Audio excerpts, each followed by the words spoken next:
10 kilogram കഞ്ചാവുമായി 4 പേരെ excise പിടികൂടി. ഓച്ചിറ സ്വദേശിയും ഒഡീഷ സ്വദേശികളുമാണ് പിടിയിലായത്. ഓച്ചിറയിൽ കഴിഞ്ഞ രാത്രി നടത്തിയ പരിശോധനയിലാണ് ഇവരെ പിടികൂടിയത്. ഓച്ചിറയിൽ എക്സൈസ് നടത്തിയ പരിശോധനയിലാണ് 10 കിലോഗ്രാം കഞ്ചാവുമായി 4 പേർ പിടിയിൽ. വയനകം സ്വദേശിയും ഒഡീഷ സ്വദേശികളുമാണ് അറസ്റ്റിലായത്. ഓച്ചിറ വയനകം ഞക്കനാൽ മുരളിക വീട്ടിൽ രാജേഷ് കുമാർ, ഒഡീഷ സ്വദേശികളായ ബി പരൻഗൌഡ, സുശാന്ത് കുമാർ, രാജേഷ് കുമാർ പോലായി എന്നിവരാണ് എക്സൈസിന്റെ പിടിയിലായത്. ജില്ലയിലെ പ്രധാന ലഹരി മൊത്തവിൽപ്പനക്കാരനാണ് രാജേഷ് കുമാർ. അന്തർസംസ്ഥാന കഞ്ചാവ് വിതരണ ശൃംഖലയിലെ പ്രധാന കണ്ണികളാണ് പിടിയിലായവരെന്ന് എക്സൈസ് പറഞ്ഞു. ഇന്നേ ദിവസം Kollam excise enforcement party Oachira Vayanakam ഭാഗത്ത് നടത്തിയ പരിശോധനയിൽ വലിയ അളവിലുള്ള ഒരു കഞ്ചാവ് ശേഖരം പിടികൂടിയിരിക്കുകയാണ്. കേസിന്റെ പ്രത്യേകത എന്ന് വെച്ചാൽ ഈ വിതരണ ശൃംഖലയിലെ ഏകദേശം മുഴുവൻ ആളുകളെയും നമുക്ക് പിടികൂടാൻ കഴിഞ്ഞു.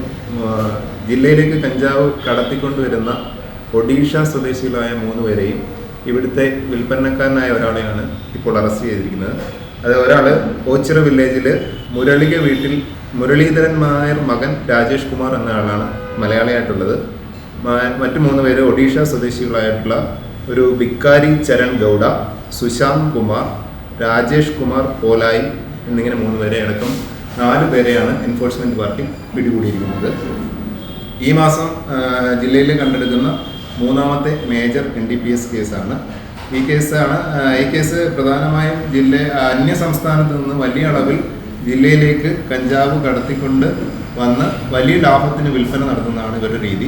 ഒറീസയിൽ വളരെ വിലക്കുറവിൽ കിട്ടുന്ന കഞ്ചാവാണ് ഇവിടെ എത്തിച്ച് വൻ ലാഭത്തിന് വിൽപ്പന നടത്തുന്നത്. അതിന് ശ്രമിക്കവെയാണ് നമ്മുടെ പിടിയിലായിട്ടുള്ളത്. ഒഡീഷയിലെ മാവോയിസ്റ്റ് മേഖലയിൽ നിന്ന് കഞ്ചാവ് ശേഖരിച്ച് സംസ്ഥാനത്തേക്ക് കടത്തിക്കൊണ്ടുവരുന്നവരാണിവർ.